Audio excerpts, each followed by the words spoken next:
What's going on, everybody? We got some things to talk about, don't we? I want to talk about some Ahsoka hype. I'm pretty excited about the show, and there's some interesting tidbits that have come out about it. So we're going to talk a little bit about that. We're going to talk about this whole Rachel Zegler shenanigans going on, and how she is absolutely not only destroying not one but two movies that she's in, as well as her career. Absolutely maddening what this person has done in the course of like 3 interviews. It's crazy. After that, we're going to talk about some James Gunn going-ons that are happening right now over on social media. That's a bit ridiculous. So we'll talk about that. And then finally, we're going to talk about the DCEU. We're going to talk about all the different directions it could have gone in. All that and more on Virgin Geekdoms.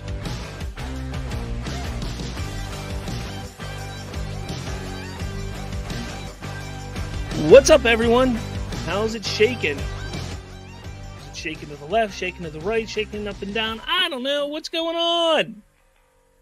I tell you what, this past week has been kind of interesting in the grand scheme of things, and more so from that Rachel Zegler stuff. It is absolutely phenomenal, hilariously phenomenal, of what she has done to herself and the upcoming movies that she's in. But before we get to all that, because that's all cool and all, but before we get to that, we're going to talk about some other stuff. If you're here joining for the first time, welcome. This is Bridging the Geekdoms. Typically, there's a couple of us sitting here. We just bullshit, talk about pop culture, and whatever strikes our fancy. Today, our main topic is going to be the DCEU. The first half of our show is usually dedicated to some newsworthy items, and then we have a main topic the second half. So make sure you hit that like button, hit subscribe, do all those call to action things I'm supposed to tell you to do, because we want to keep doing this, and we do it for all of you. And we get a lot of after the fact viewers. I wish more people would watch live, but that's right. Okay, so first thing we're going to talk about, don't pay attention to the article. I just like this image, and I wanted to use this image, and it was the quickest way I could find it. Anywho, Ahsoka comes out in less than a week, in 6 days. It comes out next Wednesday. We get 2-episode premiere. This very well could be the Star Wars project that puts it back on track, puts the whole franchise back on track. At least that's what a lot of people are hoping. And here's the reason why. The Book of Boba Fett was mediocre at best. Obi-Wan Kenobi was subpar at best. Mandalorian Season 3 wasn't all that great. It wasn't terrible, but it wasn't as great or as big as I think anybody and everybody wanted it to be. Besides that, we haven't had a big movie since 2019. So when it comes down to Star Wars, we are missing these big moments with these characters that we've grown up with for so long, for years. And Ahsoka is one of those characters. Ahsoka, I think, is going to be quite the show. I think it's going to be a great project for us all to dive into. And I know that there's a little controversy already in regards to the whole episode length, but I think we have to get over that. Yes, I am somebody who prefers longer episode lengths, but I am also somebody who says, look, if the story is only good for 25 minutes or 30 minutes, then so be it. I just wish that they would write or create the story and series in a different way. And honestly, I have to say that this show, while my expectations and my hype for it aren't as high as they were for Obi-Wan, but it's that old saying, fool me once, shame on you, fool me twice, shame on me. I'm not going to allow myself to get overly hyped again, because I was very disappointed in what happened with Obi-Wan and Book of Boba Fett and what have you. So I am openly skeptical and hopeful from Yeah, sorry about that Streamlabs thing. Please refrain from spamming emotes. Yeah, hey Triton, what's going on? Don't pay attention to Streamlabs. I'm working out the kinks on that. I'm trying to start using Streamlabs here over the next few weeks, and I guess I did a setting wrong, so don't pay attention to that. But what's going on, man? And the Obi-Wan show was amazing. For shame. I'm sorry, man. Obi-Wan was just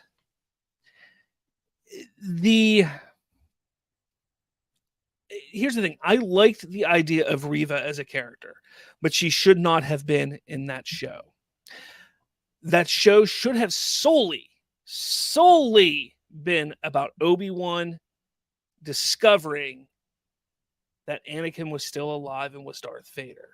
That is what that story should have been, top to bottom, nothing else. And the ramifications of that realization. That's what that show should have been. That's partially why I'm not a fan of what they did with it. Not to mention that I don't think that they should have had the whole Leia side of things either. Not that I didn't think the little girl did great in the role. I think she did fantastic. But I think the heart and the soul of that show should have solely been with Obi-Wan and Anakin or Vader. That's what it should have been. I think that they had a great idea when they had the Jedi, running onto Tatooine, trying to hide, and he comes across Kenobi, and I think that should have been the pull into everything, because Obi-Wan had to lead everybody away from Tatooine to save Luke, and I just think it could have been handled a lot differently and should have been handled a lot better. But Dave Filoni didn't have his hand in that, and that's where Ahsoka is going to flourish and be successful, is because it is Dave Filoni. And I am a big supporter, a big fan of what Dave Filoni has done in the past. I think that, and this is a character he loves, and I think he's going to do fantastic with Ahsoka. And Rosario Dawson is perfect in the role. I think everybody that they've cast for this show has been perfect. So I am excited for it. So next Wednesday, they're going to, the 2-episode premiere. So be on the lookout. Next Thursday, I will be doing a review of episodes 1 and 2 of Ahsoka. So be on the lookout for that. I'm looking forward to it. I cannot wait. I think it's going to be fantastic. I'm just trying to temper my expectations a little bit. Even though Filoni's the one doing it, the last few projects under Star Wars just have not been great. All right. Let's pull up the next story that I want to talk about. Oh, man. Yeah. So Rachel Zegler, she was really last seen in Shazam! Fury of the Gods. She's going to be seen next in what is he saying, Triton? Yeah, actually, I did see it. I'm sorry, I missed that. Triton says, recently I finished marathoning the Supergirl show. Here's my worst to best season ranking if you're interested. Interested. 6. Wait. Season 6, Season 5, Season 1, Season 2, Season 3, Season 4. I think I kind of tapped out at Season 3, maybe Season 4. I don't know if I made it that far. So I really couldn't tell you with that show. I think it was around Season 3 where the Arrowverse as a whole really just started to drop in quality, and I had to tap out for sure. Anyway, Rachel Zegler, she'll next be seen in the Hunger Games prequel that's coming out in, I think, just a few weeks. But she was chosen as Disney's next big princess, Snow White, because that makes sense, because she has the pasty white skin, the Snow White skin that she was named after. And not only that, but Gal Gadot plays the evil queen, who is supposed to be jealous of Snow White's good looks. Yet Gal Gadot is 1,000 times better looking than Rachel Zegler is. Not a single person will ever believe that Gal Gadot is jealous of Rachel Zegler. in that regard. But instead of just sitting back, and we already have seen and heard all of the ridiculousness from this Snow White movie, besides the fact that they picked a sandy brown skinned actress to play a character that's supposed to have snow white skin. They then do away with the dwarves and they bring in 6 full grown adults and 1 dwarf. And not only that, but add women to them and call them the magical creatures now, essentially making it a completely different story in every facet of the imagination. And instead of just saying, oh, we're going to make a new story, a new movie, a new princess, they're taking an old, beloved franchise and putting their own spin on it. And the backlash has been absolutely insane. But that's not where Rachel Zegler comes in. She comes in during these strikes to sit there and say, one of the most ridiculous thing is while the strikes are going on, I'm in this Snow White outfit for X amount of hours a day.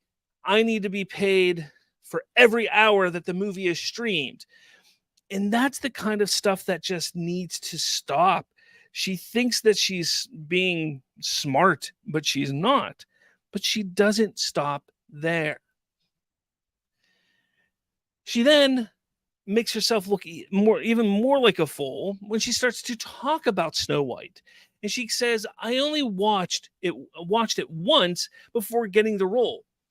It's sad to me. Out of millions of women who love the character, care about the story, and yet this is who we get.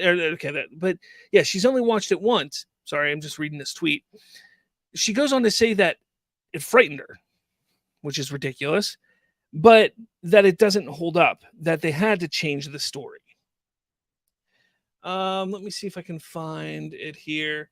I don't think the audio's on. She talks about how the prince stalks Snow White. And she talks about how it's a different approach and how it's all about women empowering. So when you get down to it, she has turned first off, this interview was from D23 Expo. This is before the writers and actors strike. But she is in just like the span of like 3 interviews has completely made people dislike her in any way possible and has completely ruined any chance of this film having any success. Why would she do that? Why is she that dumb? Why is Disney hiring these people? That's the question. Triton says, I heard she was a douche to some fans on social media while promoting Fury of the Gods too. And that's a real shame because she's gotten a real big opportunity over the last few years. If I'm not mistaken, she was the actress in Spielberg's West Side Story, which was a fantastically reviewed film. She had a chance in a superhero movie, which is kind of a big thing nowadays. She gets chosen to be a princess in an upcoming Disney princess film, which you would think would be huge, but we take a look at everything surrounding it. It's terrible. And then she's in the next Hunger Games, a huge successful franchise. She's in the next movie there. Yet she is being a complete douche, a complete tool bag, a complete asshat, not only destroying her career, but she's going to hurt the next Hunger Games movie. She's pretty much destroyed Snow White because people just don't like her now. Triton says she seems to have one of the most unjustified egos in Hollywood right now. And that's the thing. She's an okay actress. She's not phenomenal. She's still growing. And she's been given these opportunities. And, well, she's acting like she's the top dog, the biggest shit, the greatest that there's ever been. And she needs to just shut her mouth. There we go. And that is a huge problem with everything going on in Hollywood right now. Besides the strikes, we are seeing more and more of these outspoken actors coming out and speaking about how, oh, we need to make changes to beloved franchises, to beloved films, to beloved stories, because it doesn't fit the world of today. So why not make a new movie? Why not make a new? Because yes, I get it. These studios want to take existing IPs, and because people know the IP, they're going to latch onto it, and they're going to see it. That's going to be an extra $100 million in their pocket just because of the IP, if not more. But when you start to fundamentally change every aspect of the story, when does it become a completely different story? Just because your character is named Snow White, if she doesn't have the characteristics of Snow White, if the story isn't that of Snow White, then she's not Snow White. The story is not Snow White. And that is the problem that we're getting into in today's Hollywood. And I think that, I sit there and I look at the strike going on right now. And the writers, they want all this money. They want so much more money. Why, when you can't do anything original that is worth a damn? I don't think they deserve a damn cent. Don't forget, these are the same writers who, came up with the line, somehow Palpatine returned. It's terrible. The original Snow White was the first ever fully animated movie ever. The legacy she's disrespecting is massive. 100% agree. It's incredible to see. Like I said, this is an instance that I don't think we've ever seen something. I don't think we've ever seen an actor destroy a movie as much as she has, like a year before it comes out. She has destroyed this film. I don't think any amount of marketing can save it. The Little Mermaid made, I think, just under $500 million. And that was a pretty divisive film, being that they cast a black woman and as Ariel, a bunch of other things too. But that was a big divisive thing. And here we sit with this whole thing going on. You think this movie's going to make 500 million? You think this movie's going to make 200 million? It's incredible. I don't think we've ever seen anything like this before. It's nuts. Hey guys, I got a special treat for you. Maybe he'll be back in a second. I do have a guest coming up here. My co-host for the day. Let's see if he's there. Yo, Prime, you there, man? I'm here. Excellent. Just talking about the Rachel Zegler thing. What do you think about that going on right now? The Rachel Zegler. Is that the young lady that was talking about the Snow White? Yeah, she's Snow White. Well, I'll say my personal opinion. I will say that she is she's different. Let me put it like that. Let me put it like that. She's different. But I would say is that she pretty much I won't really say, because a lot of people are going to say that she really sabotaged the film, or for people to actually go see it. I don't think she sabotaged it, because I don't think films can be sabotaged that much no more now, because that's a perfect representation of Barbie.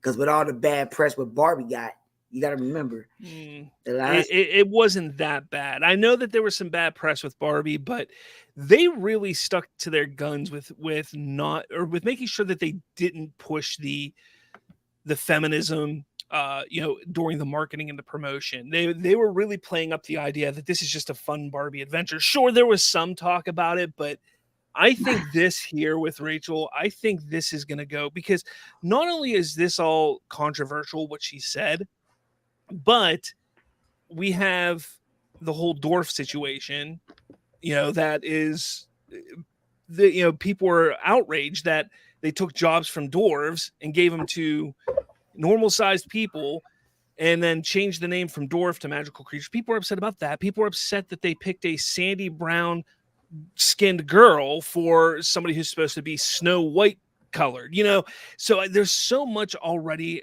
around this film that is controversial. I can't possibly imagine that this movie is going to not suffer.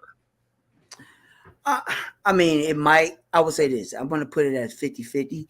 But the only reason why I say it probably won't suffer as much is because, like I said again, representation. I'm going to stick to that because of Barbie. And even though it did get some publicity or whatever like that, you got to look at it from that perspective, because with her and this dynamic, and then the actual generation that we're in now, that generation is going to watch it.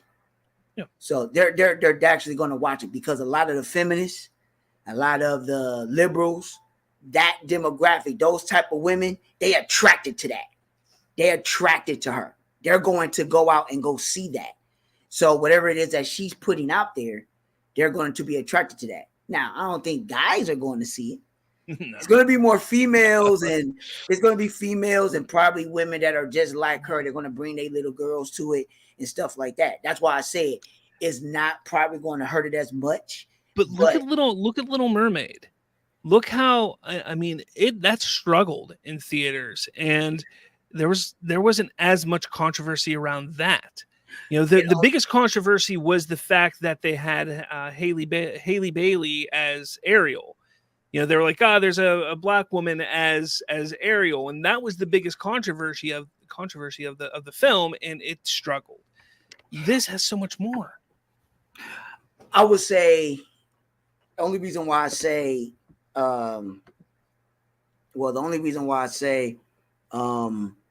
it won't. I mean, it will. Hold on, what's up with my camera? Oh snap! But I would say it will. No, pertaining to Little Mermaid, you gotta put it like this: it did well domestically. It did okay domestically. Okay, it was overseas. That's what got it. And when it started to get ground, so even though all the controversy and all the noise that was here in the United States, it still did well domestically.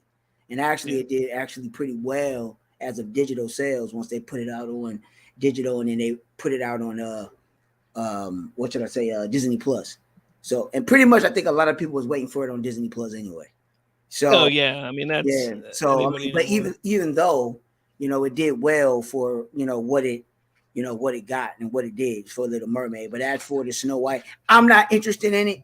I think there's a lot of males, they're not interested in it, but a lot of females, they're going to be extremely, extremely interested in it. So 567 worldwide. So it did get over the 500. Yeah.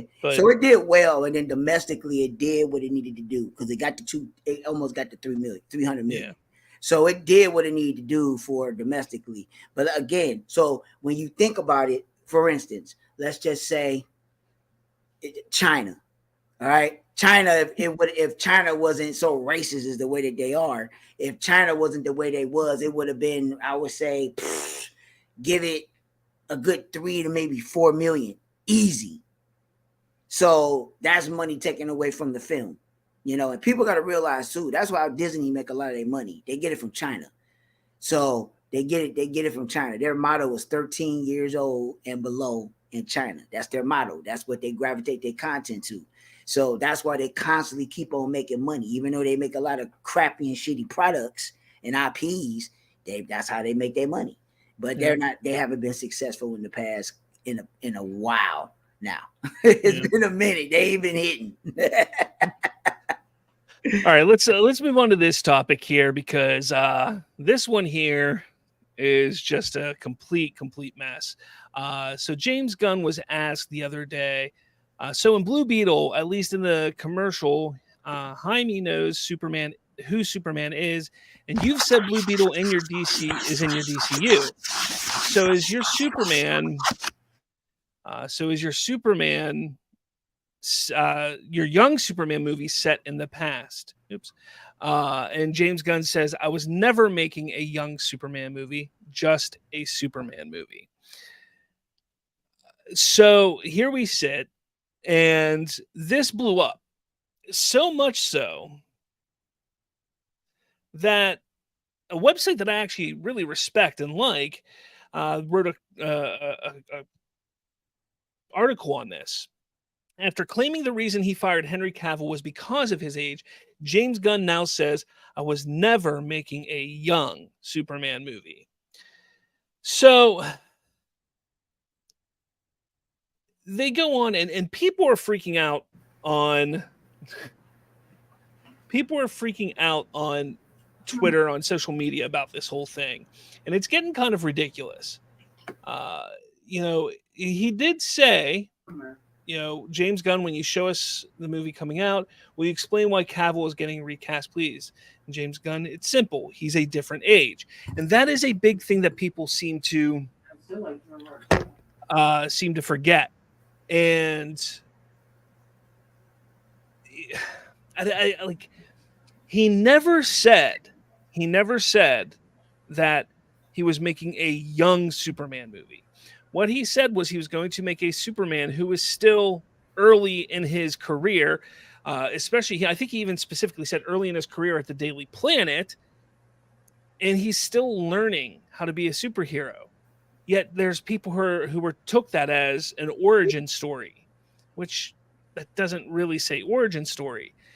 So then people are twisting to fit their narrative. Well, why did you fire Henry Cavill then if it's not a young Superman movie? It's like that's not what's going on. I regurgitate this, and I try to explain to people on why they didn't bring Henry Cavill back. And trust me, I wanted Henry Cavill to return as well, but there's a reason why.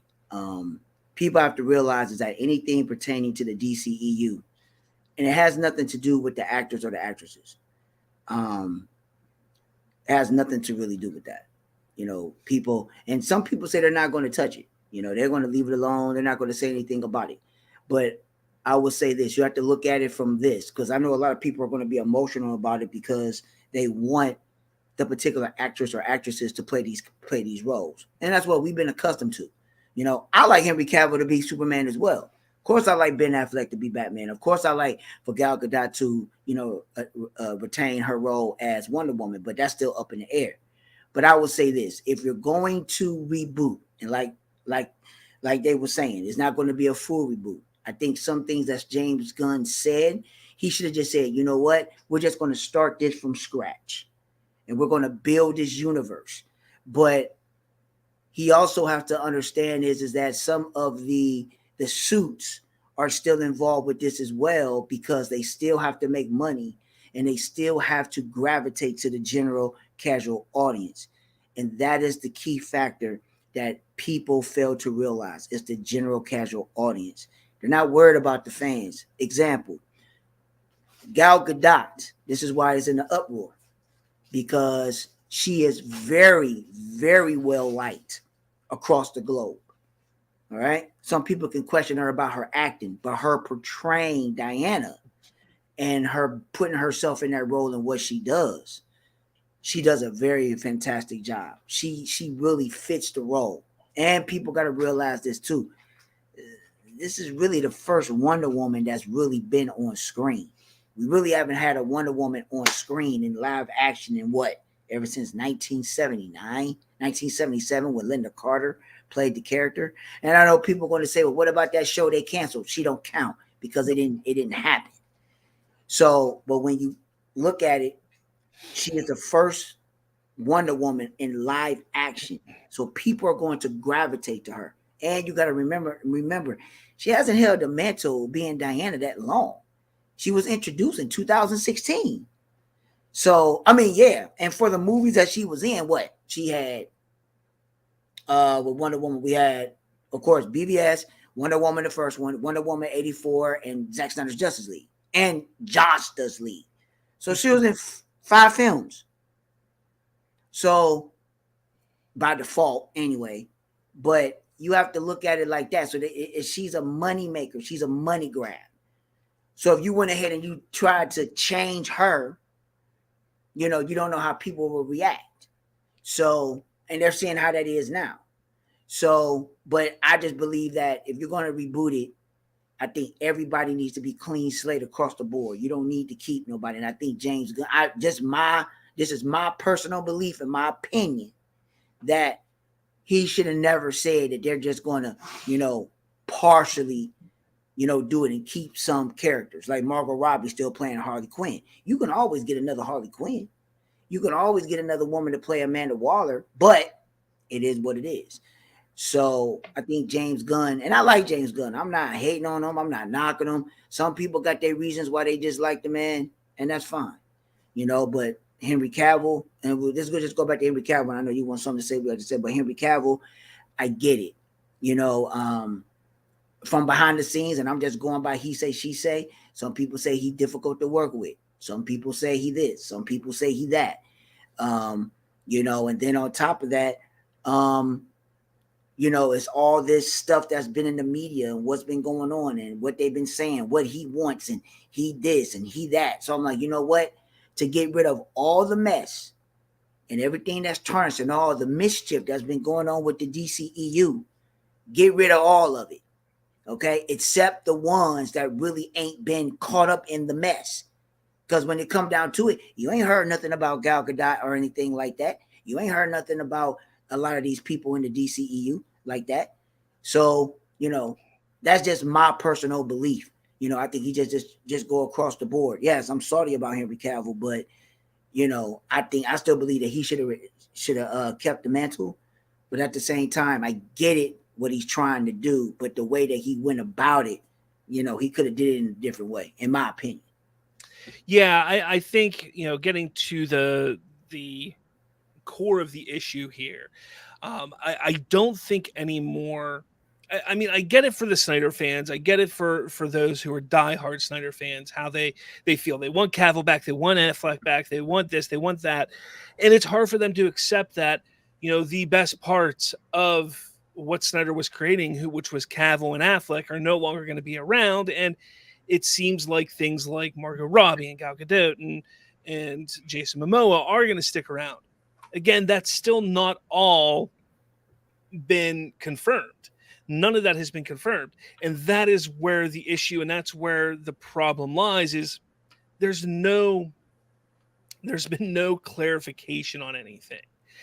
And whether that's because of the strikes going on, Gunn has decided to not clarify that information, or if he just doesn't want to, wants things to play out, that's where the real issue comes. And I take it back, I harken back to, how it was 15 years ago with the superhero genre.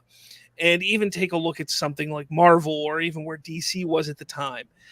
People want to know, even back then, they wanted to know who's playing what character. And it was tough then, before we had these huge franchises and this outlook. Today, it's even worse, because we're being told there's going to be this big universe built, and everybody just wants to know who's playing what. And I get it. As a DC fan, it's been tough the last 10 years, because we've been promised, and nothing has ever come of it. But I think this is the time where, and I'm not saying, I know, Triton, you're going to come at me, buddy, but, and I'm not saying you have to sit there and be excited about what James Gunn is making. I'm not sitting here saying that you have to go watch what James Gunn is making. But I think everybody has to just sit back and understand that it is a process right now. We've never experienced this in the last 10 years, where it is essentially starting completely over. And I think we have to just, whether you want to trust Gunn or not, even if you don't trust Gunn, I think you have to sit back and just have patience to see what happens, instead of jumping on social media and claiming that and twisting words that James Gunn has said. Who cares what he's saying on social media? Who cares what he's saying there? Who cares how he's responding to people? Let's just sit back and wait and see what comes on screen at this point. And if you want to sit there and say, oh, he's a pathological liar, all he does is lie, I am still waiting. Not a single person has been able to come to me with indisputable proof that he is a pathological liar. And that is one thing that I've been waiting for, is somebody to come and say, look, and if you do that, then I'll say, okay, I agree, he is. But not a single person has been able to do that yet. So why bother? Like, why get so upset and angry about this? Why not just sit back and say, you know what? We understand it's a process. Let's see what happens. I will I will tell you the reason why people are getting upset and why they're getting mad is because you got to remember, we just came off, the DCEU had a lot of great things with it. It was just messy. And I'm not talking about the SnyderVerse portion. I'm talking about the parts that the studio decided they wanted to intervene and they wanted to take over and they wanted to change and course correct.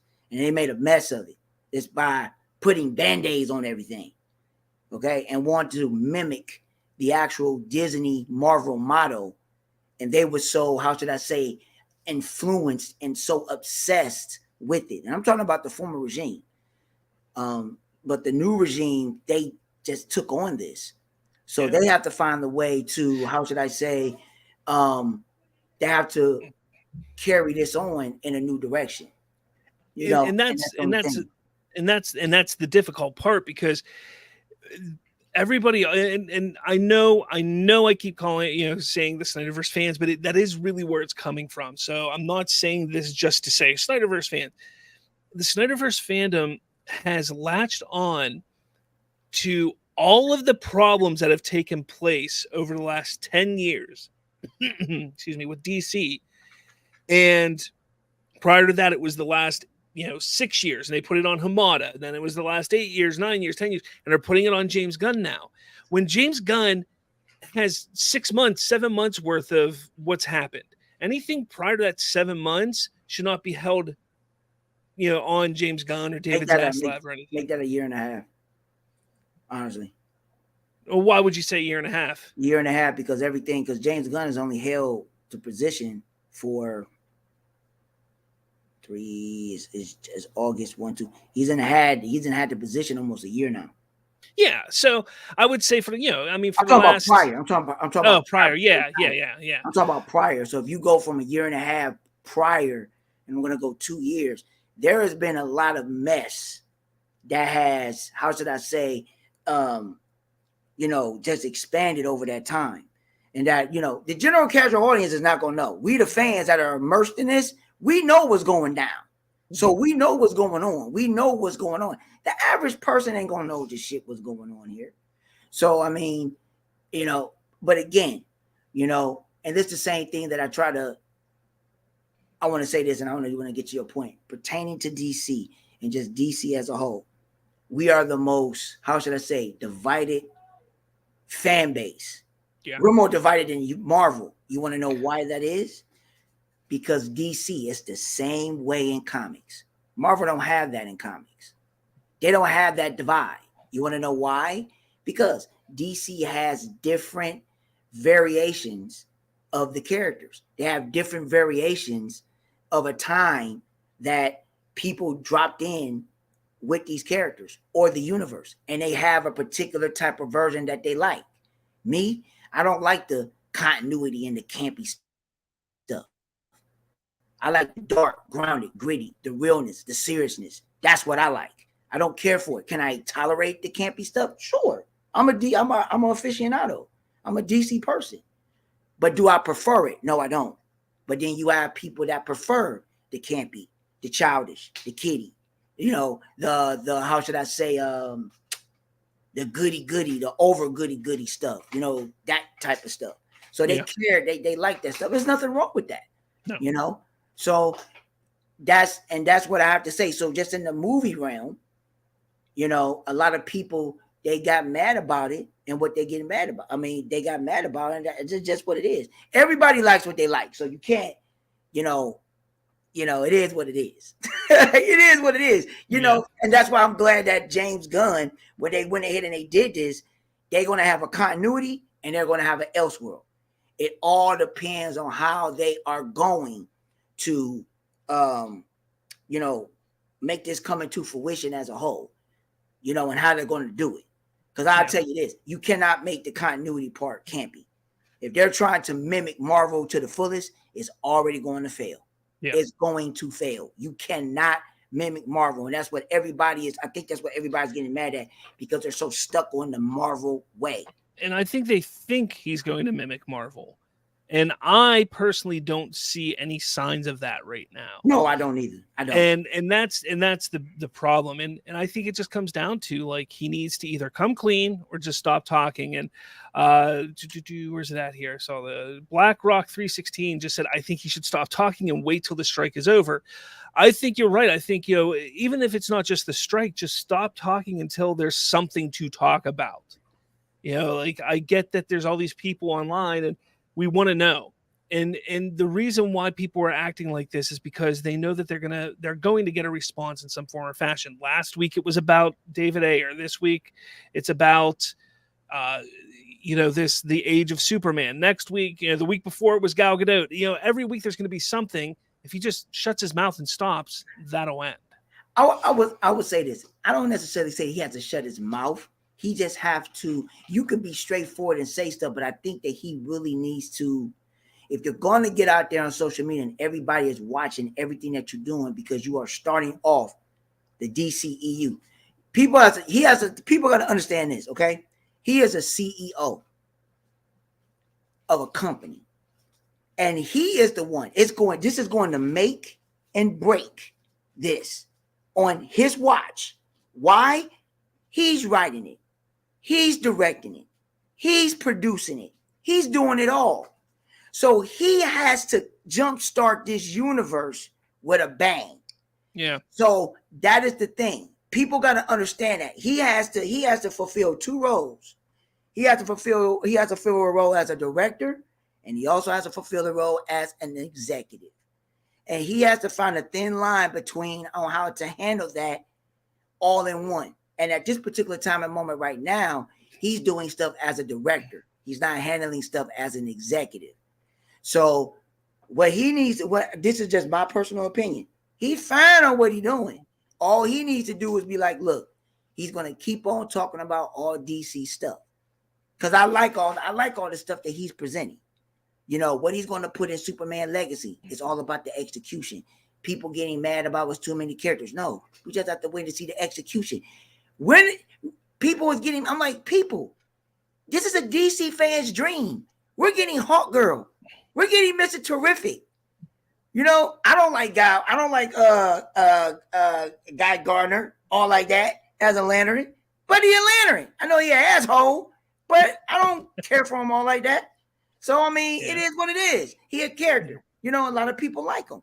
That's what I'm saying. So we're getting stuff, and we're going to get a Kal-El that is already Big Blue, but he's how should I say, he's still learning, or he's on the verge of, because I guarantee you he's gonna have him make a lot of mistakes.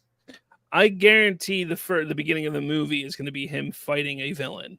I think take a look at Guardians of the Galaxy, especially the second one. In the first, there's a bit of an action sequence in some form or fashion in the beginning of his films, and I think we're going to see the same thing. We're going to see an opening where Superman's fighting somebody. We're going to see that he's established, he is Superman, and he may make a mistake there, which is the ramifications of the story. And to get to your comment here, Triton, it's going to be interesting if Legacy makes less than Man of Steel. I don't see it making less than the Man of Steel. If it does, that's a problem. That is a problem, and I don't think we're going to see the DCEU go, besides the few projects that are lined up in production at that point in time. That's pretty much it. But I will say this, and this is a guarantee. People can clip this, they can save it, they can hold it, and I'm going to put it as a guarantee. Superman Legacy is not going to flop. No. It's either going to be the same amount as Man of Steel or a little bit more. All right? Now, do I think Superman Legacy is going to surpass Man of Steel? Oh, hell no. I don't believe it is. I don't think so. Because for the simple fact, that's just my personal opinion. Now, could that change after I see it? Sure, absolutely. Sure. But I know what direction he's going to go. Okay? I know what direction he's going to go. And there's going to be certain parts I'm not going to like. There's going to be parts I'm going to like, and vice versa. So Because I'm gonna tell you this now. He gonna have the trunks. Yeah. I'm gonna tell you that right now. He gonna have the trunks. Hey, so Triton, get ready. He gonna have the trunks. I know Triton's making a comment here. My DC dream ain't Hawk Girl, Mr. Terrific. Well, let me ask you this: whose dream was it for Iron Man to, be a huge player in the MCU? Whose idea was, who thought that Black Widow was going to be such a big player? Hawkeye, like, that these characters, these smaller characters, just because they're in this movie doesn't mean that they're going to be huge stars or huge gets. They could just be side characters. I'm gonna tell Triton this. You're going by Arrowverse. I highly recommend you go to the source material. And once you understand Hawkgirl and then you understand Mr. Terrific, you're going to really appreciate the characters as a whole. Because if you really want to get technical, Mr. Terrific is the smartest character in DC. A lot of people don't know that. He is the smartest character in DC. All right? Hawkgirl, she ain't no joke now. No. She ain't no joke. And it's going to be surprising on how he's going to introduce the Thanagarians. All right? Yeah. That is the thing for me. And you also got to understand this too. Yes, Black Adam gave us Hawkman. Okay? We got Hawkman. But we didn't, but if you watch that movie, you can tell they took the backstory out. They took that out. Now, I don't know if they have some whatever on the actual Blu-ray or something. I didn't get it yet. So if they do, they do. But it hasn't been nothing on social media about it. So I know they didn't put it in there. But I still believe that they cut some of that out.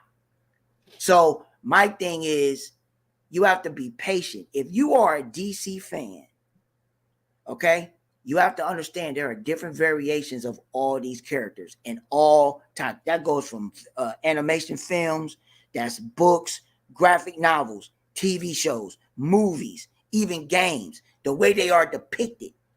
So, and a lot of people be hypocritical, and I'm going to let him get to his next topic. Just like Batman, people be tripping that Batman be killing people, be using guns. He used guns in the Arkham games. But they're not bitching about that. No. So I'm going to leave it at that, and then you take it from what it's worth. Yeah. So we're going to move on because I don't have too much time left here. I do want to talk about our main topic, which is the DCEU and what could have been, because I think this is a huge thing. I think, there's so much of this idea that, if Henry Cavill would have stayed, we would have gotten what we wanted. If this would have happened, we would have got what we wanted. And that isn't exactly the case. And this the reason why I picked this topic was because of what's been going on lately with how people are sitting there saying, they should have just let The Rock in charge, or they should have done this, or they should have done that.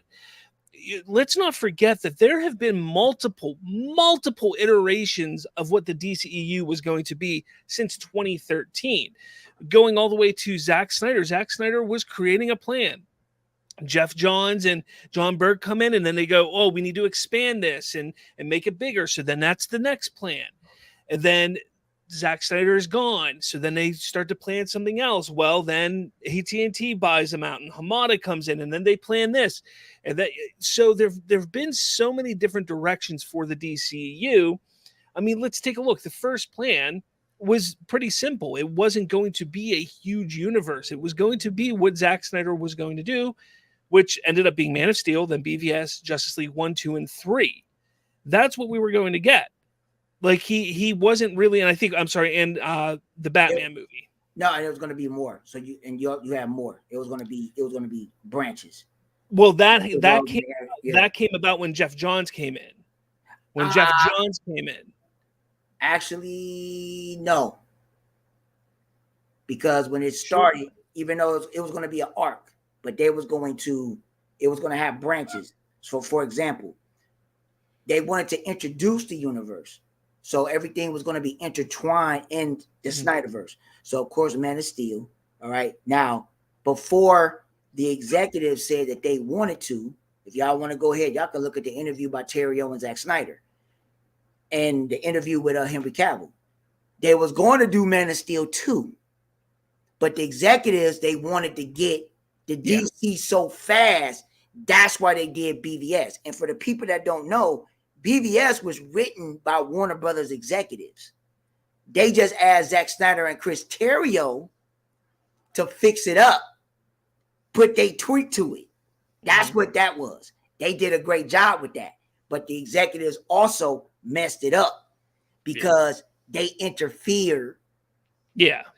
And you know, I don't want to get into the interference. My main thing is to get into what we would have seen, what we would have seen come out of everything. So, you know, we now know, like, up to 2017, 2018, we know that story. We know Wonder Woman, the Flash, Cyborg, the Batman, the Suicide Squad, Aquaman, Green Lantern.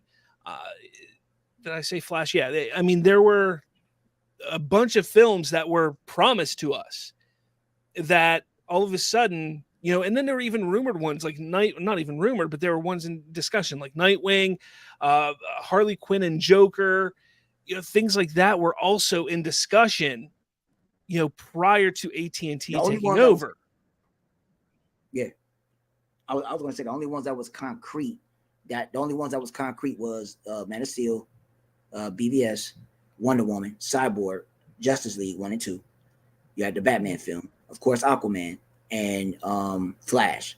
But Flash having so many problems because they kept on going through so many writers and directors. It was creative differences with the directors. And the what's the gentleman, the black guy, Fukumura? I can't think of that guy's the very, very first director. Yeah. Okay. He had a fantastic script for Flash, and they didn't want that because why? Because why?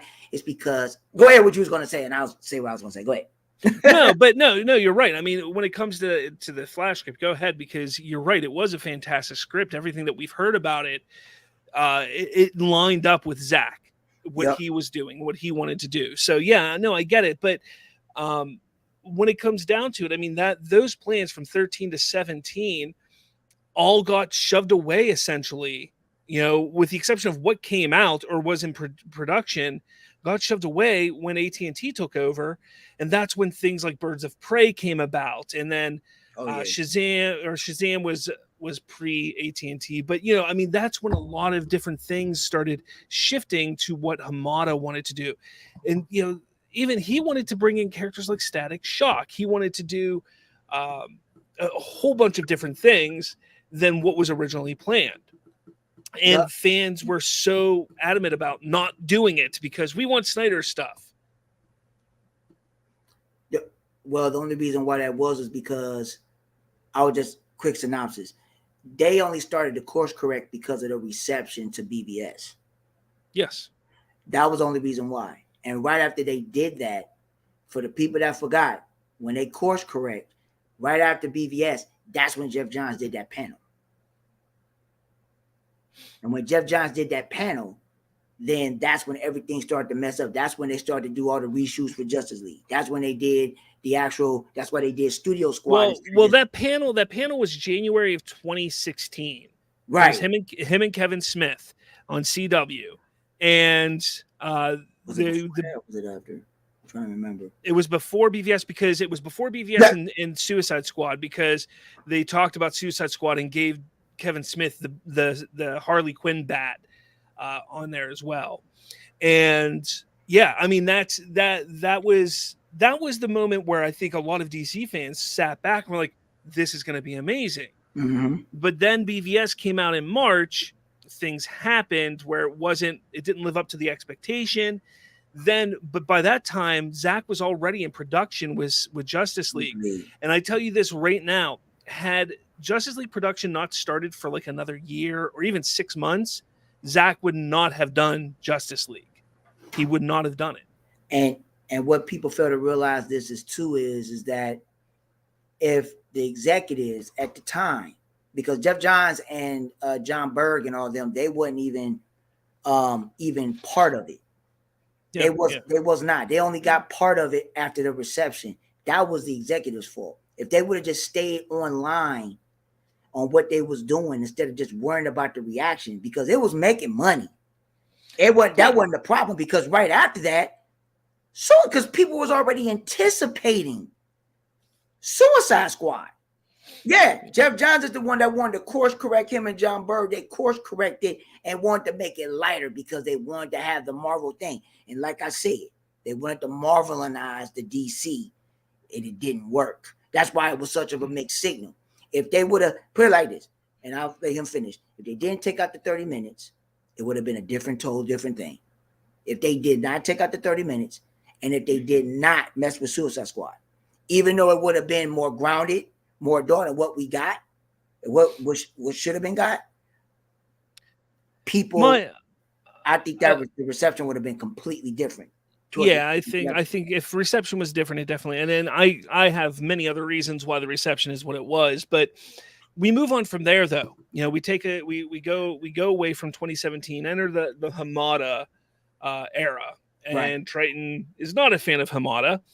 Which I don't have a big problem with Hamada. I really don't, because with the exception, I mean, I didn't want to see Birds of Prey at all. And I watched it and I enjoyed it enough. Like, I get there's a lot of issues with it. There are a lot of issues with it, but I enjoyed it enough that I sat there and was like, you know what? That wasn't all that bad. And, you know, Hamada was part of, what was the movie after that? Oh, you talk about hold on. That's a good ass question, bro. Yeah. Somebody help me in the comments. What was after? Movie is that? I after Birds of Prey. The Suicide Squad is the one. Suicide Squad. Yeah. Well, Wonder Woman 84 was next, which was complete ass. And Wonder Woman, but the Suicide Squad, I enjoyed. I did. Shazam! Fury of the Gods. I enjoyed. Yeah. You know, these are Hamada films. He was part of Aquaman in some form or fashion. I think he was a producer on Aquaman, if I'm not mistaken. Yeah, he was. You know, he was doing good. It wasn't terrible. But then, you know, again, with the exception of Wonder Woman 84, which I think the script was bad. And who said it here? Triton. Jeff Johns is a curse on DC Films. He was a big part of writing that film. So Wonder Woman 84. Yeah, he wrote that. He wrote that, and I think, and then with Patty Jenkins as well, they both wrote that. And I was like, but do you want to know? Do you want to know where Hamada was taking everything? I think you know, Prime. I think you know. He was leading to Crisis. Yeah. And who would have been involved in Crisis? Tell me what actors and what roles was he going to bring into this Crisis event? Henry Cavill, Superman. Ben Affleck, Batman. Yeah. Okay. These characters, these actors, these you know, things that people so desperately wanted to keep would have come back in some form or fashion under Hamada. And he was making some, you know, dumb decisions. I wasn't a big fan of the changing the Bruce Wayne to being Michael Keaton. I wasn't a fan of them utilizing Batgirl solely as the main Bat figure. And I wasn't a big fan of Supergirl being the main super figure. But besides those few things, I was interested to see how he was going to build up to Crisis.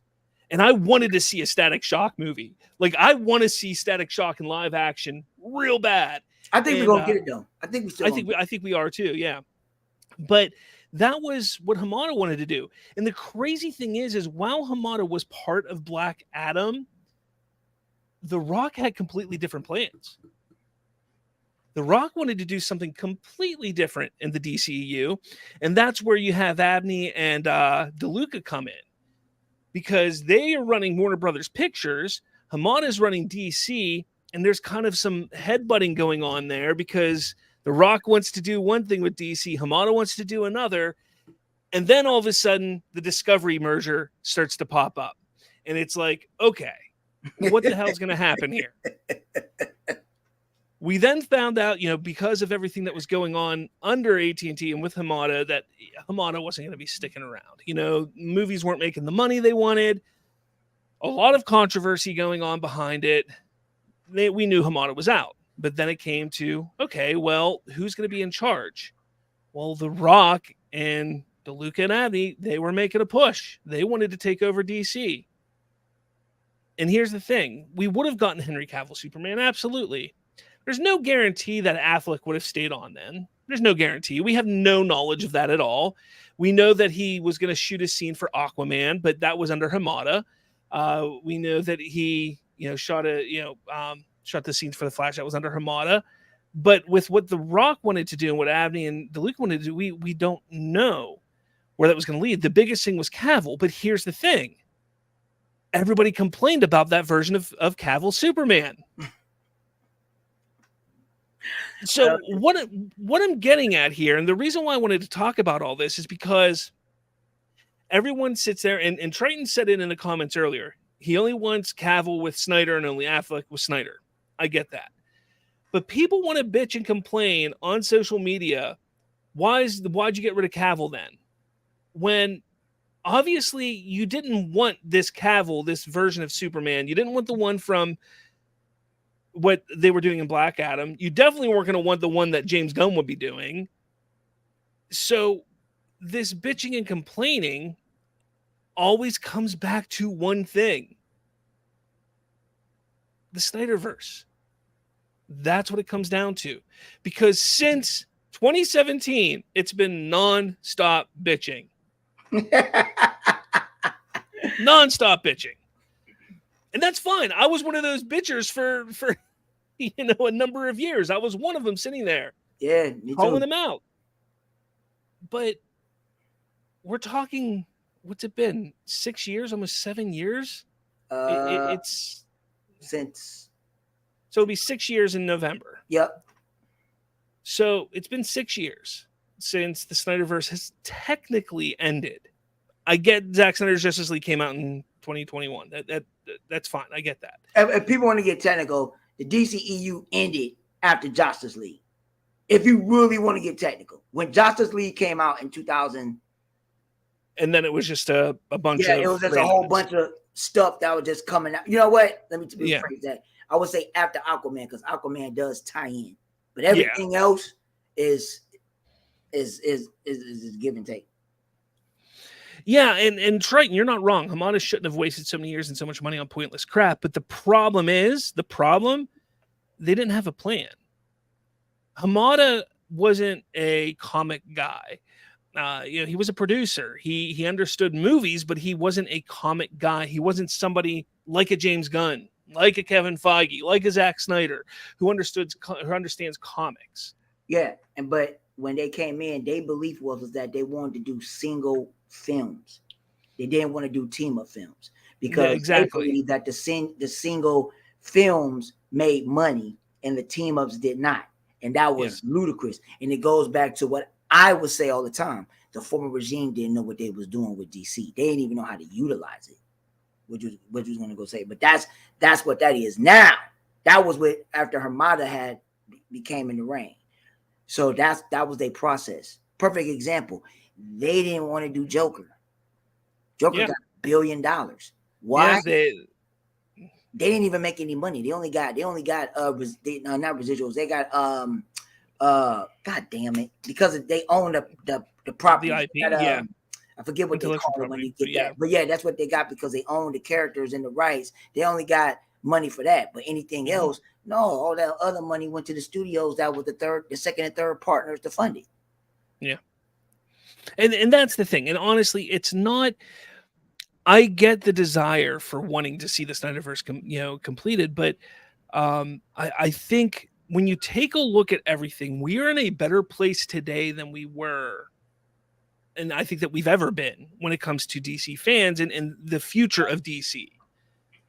There is so much confusion during the past 10 years that right now, yes, there are some areas that we wish James Gunn would be a little more upfront about, but it's one man in charge who's made a plan. Well, I mean, with Safran, so two people in charge, but they've made a plan. And I get it's not Snyder's universe. I get that people want Snyder's universe. That doesn't mean that this universe is going to be bad. Gunn isn't the only one that is creating this. He has ideas. He's made a plan. Like he has a point A to point B to point C, but everything getting filled in between all of that, those are going to be James Mangold. You're going to have who was the other director that they got? Which I don't agree that Andy Muschietti, he gonna do Muschietti, yeah. Muschietti. And to be honest with you, Go ahead, finish what you're saying. Well, but yeah, that's the thing. I mean, he's going to get writers, he's going to get directors who are going to put their own flair onto it. And he's spoken multiple times about how, look, you know, he has said that superhero movies have gotten stale, that they've gotten lazy. Yeah. He wants to change that. And I think he's right. And I go back to this. Snyder was ahead of his time. We know this. His films were ahead of their time. The type of superhero movies that were going on at that point in time that people wanted to see were not thought-provoking films. They wanted a good popcorn film. Yep. Now, if we would have moved that all to today, completely different story. I think it would be hugely successful. But here's the thing. It ended 6 years ago. You can't just pick up when there's such a bad taste in the audience's mouth for what it was. You can't just pick up and make that your main universe. And to piggyback off what you said, so the people that's listening, is that when you go back and you look at all the DCEU films now, people liking them. They are appreciating them now after they started watching them. People want, just like if you go back, if you really pay attention to out there, you know, blogs and videos and community and people watching the movies, people are loving, man. It's still like, why do people dislike this? People watch the real version of BVS. Like, why is people tripping about this? This is fantastic. You know, same thing. And people loving Zack Snyder Justice League. So it's like everybody now is going back and people are finally getting into the DCEU and they would like it to continue. That is the issue, because you got new people coming on board and they're not going to get it. So that's unless they animate it, but they're not going to get it. So my thing is, you know, and like Rob said, yes, it died back in 2007. To me, it died in 2016 when they didn't put out the real version of BVS in theaters. Mm-hmm. That's when it died. That's when the DCU died. It died right then and there. It died. That was the end of it, because once they got so irrational because of their reaction, it wasn't the people. This is the thing that people fail to realize. It wasn't the people. It was the critics. They were going by the critics instead of the actual people. And that was the issue. So, you know, other than that, but hey. Hey, look, it's a great discussion, and we got to get you on here more often from the beginning and just talk, because we could go on for hours, but I can't, unfortunately, because I have family and life. But we're going to do this again, guys. Next week, we will be here. Same time, same place. Thank you so much for watching. And here's the thing, guys. Let us know in the comments what you think about the DCEU and where it was going. And if you completely, fully understand that we're in a better place now than we were before. I hope you think so, and I hope you agree. Ryan says, I started noticing that people are now watching the SnyderVerse films, and like I said, he was ahead of his time. He was. Yep. Again, it's unfortunate, but I think that's why it's a good discussion later on, and not too much later on, to maybe revisit it in some form or fashion, just not as the main universe. That's just my opinion. But everyone, thanks. Hit that like button. Hit subscribe. You can find Prime. Where at, buddy? Right there. My tag is right there. Give me on Twitter, Instagram, TikTok, Vero. That's the only way you're going to give me. Yeah, man. So thanks for joining, and we're going to get this. We're going to get you on for like a full hour. We're just going to talk about one topic for that entire hour, so don't worry. But with all that said, everyone, thank you so much for watching, and I'll talk to all of you later.